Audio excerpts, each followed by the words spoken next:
good morning, guys. Welcome back, welcome back, welcome back. Well, guys, we are yet back with an update basically, and today I'm coming to you guys from PJ's Coffee Shop. It's actually a nice little chill out spot that you can come to, kind of like a Starbucks or whatever, where you can come get you a little frap or a little piece of cake or dessert or whatever. But I wanted to take a little bit of time out to link up with you guys to let you know what's going on as far as me getting tasting to the channel, which is the elephant up in the room. I'm actually kind of glad that I'm taking this time out to address all of you guys. I appreciate all the love and support and the feedback that you have given me online and also offline, and seems to be most of the time I get a lot of comments offline to let me know what people think. This is an update on the tasting, but I do want to touch base with y'all about my videos and stuff, and also relating to my first video, the Mango Tango wine, and giving you my introduction into all of this. Well, like I said, guys, my channel basically is about brewing all kind of different things. Wine, I initially started off with, I went into mead, and then I also went into beer, but a lot of this stuff wind up being chain reactions as far as me getting into a lot of this stuff, and I'm trying to be as loud as possible. Unfortunately, we got the highway next to us, and we also have a car wash in the back of us, so I'm trying to be as loud as possible so you guys can hear me. So hopefully you can get the gist of what's going on. But anyway, back to the subject at hand. Like I said, started making wine honestly at the age of 13. One of my best close friends, whatever you want to say, best childhood friends, their mother knew that I like to do in and everything. I mean, I love to learn, so she was making wine one day at the house, and of course, me being nosy, I went up to her and asked her what she was doing. So she told me, and by her telling me, she also taught me how to make it. She showed me the steps, and we talked about just throwing fruits together with the sugar, water, and letting it ferment off the skins like the natural yeast and stuff like that. But she taught me how to do it. I got very interested in it, and I said, well, heck, I can do this. So I went to my house and picked some loquats. We call them Chinese plums, Japanese plums, or whatever. And I also had some white table grapes that my grandmother had in the refrigerator at the time, and some bananas. And I made a gallon of, I guess you could say, a mixed blend wine at this point, knowing what different kind of wines are. I went ahead and combined those things together with some water and some sugar. So I let it do its thing up in the jug, let it ferment out, natural yeast. I didn't use anything else, and I bought the gallon to my friend's mother, and she tasted it, and she was like, boy, where you get this from? It's like, I know you didn't make this, but yet your boy did. I did that, you know. So I went ahead and gave it to her, and she enjoyed it. Matter of fact, everybody else that tried it enjoyed it and asked me could I make some more. So I started making some wine under the table as a kid or whatever, but you know, to me, it won't hurt that nobody ain't know about it, you know. So we gonna leave that alone. But that would open, or should I say, that's what opened the door for me to start making wine and everything. And like I said, eventually later on, I got into mead, because mead became the prominent brew as far as versus wine. I tried to enter some contests and all that other kind of stuff, and you know, everybody was looking for mead, so I started making mead. And then fast forward, I got into Texas due to my job. I told y'all I drove trucks. I still drive them, but actually I'm on a little break right now, so I haven't been on the road. And my club was a beer club, and they needed somebody who was good at making wine and meads, and I was the one that got volunteered when they tasted my stuff. Now, with all of that being said, I'm going to sit here and tell y'all I never claimed to be the best. I love to experiment just like the next person.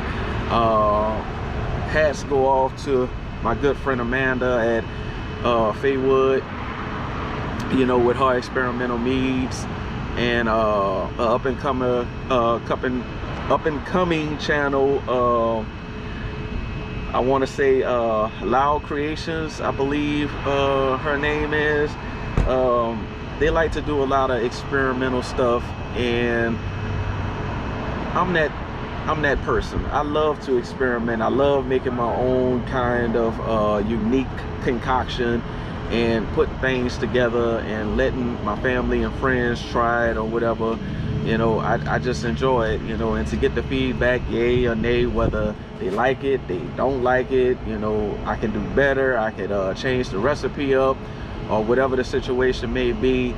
I take all that with a grain of salt to say I really appreciate it or whatever, because with anything in life, I try to give 110% and do the best that I can. So let me go ahead and put this up in here before the sun do a little bit damage.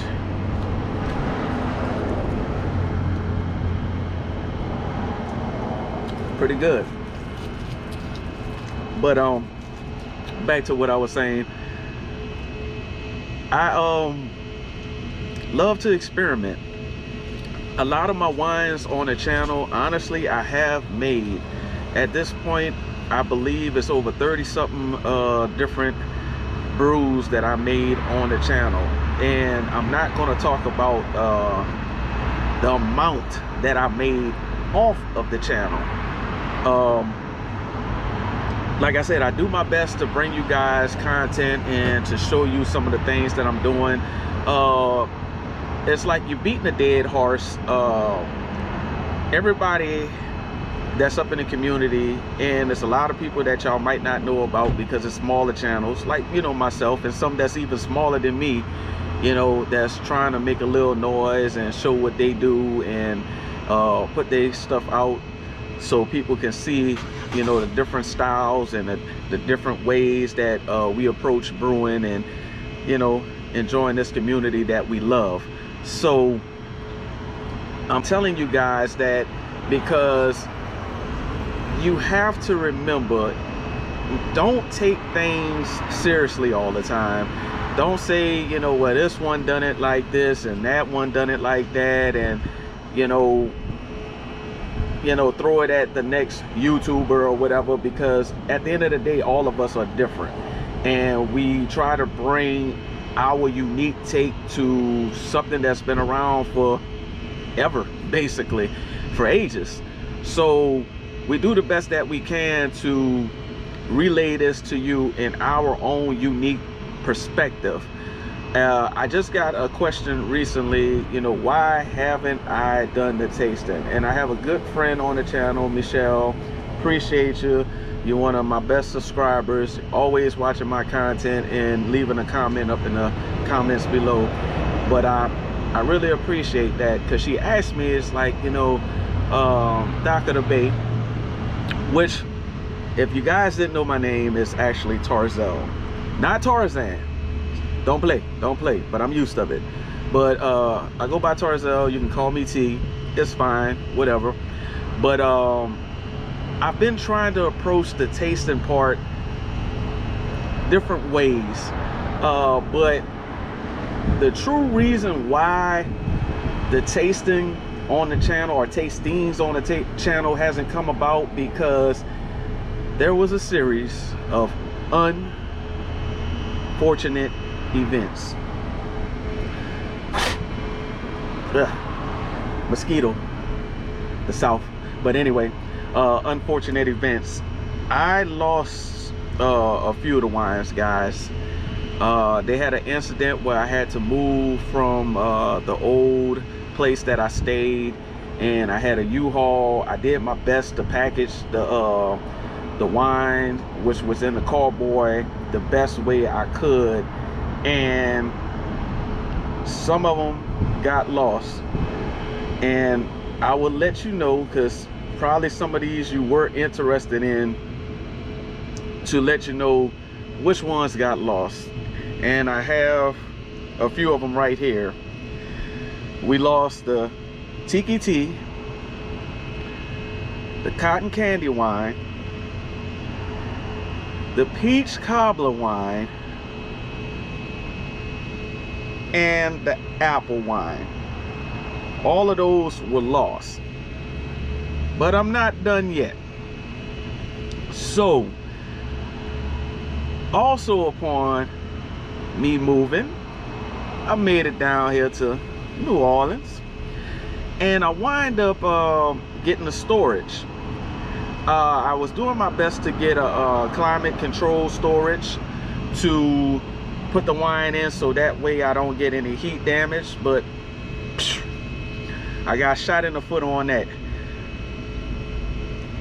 I think a good bit of the wines, not all of them, a lot of them was okay, and I can't name all of them for sure. I'm still bottling some of them and still trying to taste them to see if they came out all right or if they're okay, but I can't say for sure which ones might have went bad or got heat damage, as far as losing flavor, losing color, maybe some oxygenation or whatever.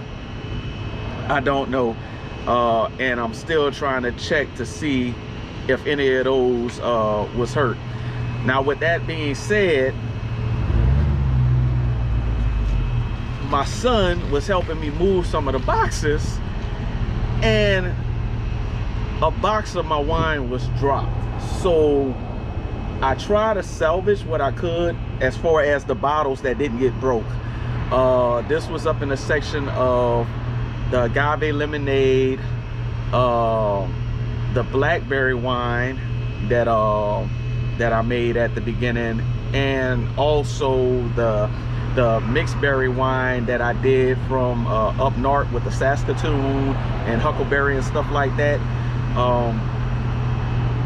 I did save a few of those bottles that, you know, didn't break or anything like that, and was fine, but it is what it is. And like I said, it's just a whole bunch of stuff that stopped me, guys, from basically making tasting videos, should I say. Let me get another sip of this. It's pretty good.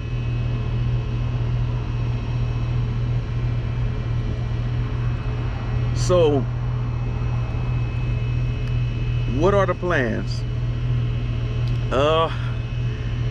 I'm doing my best this coming year to come up with some tasting videos, and I will show you some of the wines. A lot of them came out beautiful, guys. For example, I mean, like I said, I'm going to show you and maybe a slide or something or whatever like that up in this little video. I'm trying to keep it short as possible, but the mango, beautiful clarity. The Java plum had beautiful clarity. The strawberry banana was a little bit hazy or whatever like that, but flavor wise they taste pretty good. But like I said, I'm doing the best that I can to try to figure out how I'm going to do tasting videos and how I'm going to bring it to the channel based on what I have left, and hopefully what I can show you guys. Like I said, I wasn't hiding anything. I wasn't trying to keep anything from you guys. I wasn't trying to be secretive and be like I'm not gonna tell them what happened, or I'm not gonna let them know that this is not good, because at the end of the day, taste is perspective, it's point of view. You love what you love, and I love what I love, and that's another reason why I kind of was like, I don't know if I want to do tasting, because I don't want to throw you off because I don't like something. I just tasted one of my best performing wines on the channel, and it was a wine that I've done before, but it's 50-50, and I really had to do some flavor adjustments on it, but it's okay. But it's not one of my favorites or whatever, but it is good. I mean, I'm not gonna BS y'all, it is good, but it's not one of my particular favorites. I had a few of them that, due to probably those heat situations and stuff like that, that kind of seemed like it didn't finish. But that's another thing I wanted to talk to you guys about. Just because a wine doesn't finish, in a sense, you can save it. You can turn it into a liqueur, or you can turn it into a simple syrup and use it on your ice cream or dessert or anything like that. You can also put it up in lemonade. I did that last summer with my daughter, and I made some simple syrups with different fruits and stuff, and it actually performed very well as crafted lemonade. Some ideas to give you. So just like man, this guy's one of my favorite people, and I just can't get his name out or whatever, because I'm thinking about multiple things at the same time, where it's like there's no mistakes, only happy accidents. Yeah, so all of that being said, like I said, guys, I'm doing my best to bring you guys some tastings this year. If you don't see particular things, don't take it to heart. Don't think I'm trying to BS you or lie to you or anything like that of that nature. And at the same time, I didn't think you guys really care for tasting due to other popular YouTubers. The tasting videos don't really get a lot of views, and I know a lot of people start putting their tasting into their videos. But like I said, if you guys want me to start adding tasting, or at least give you an update on what's going on with the clarity, what happened with the wine, mead, beer, whatever it may be, please just let me know. Tell me something. I mean, that's what the comments are for. I mean, I don't know if you don't talk to me, if you don't let me know, if you want to know what's going on or what's happening.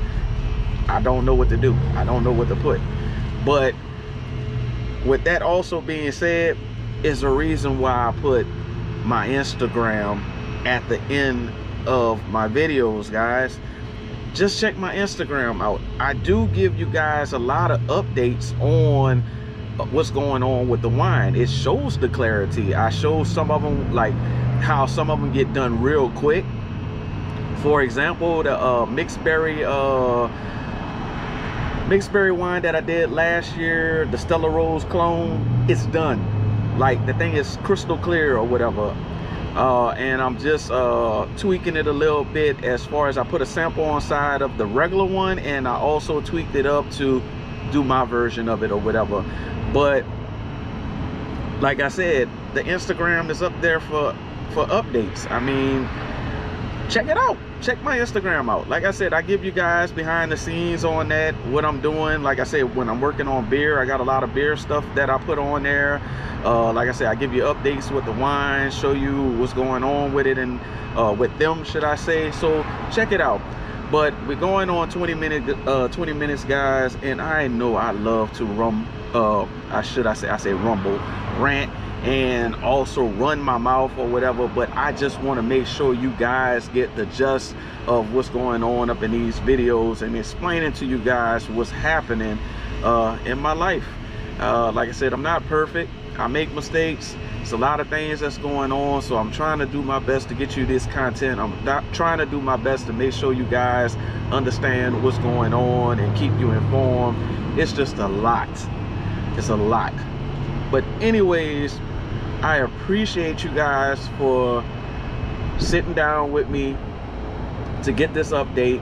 Please look at it because it's informative to let you know what you want to know. So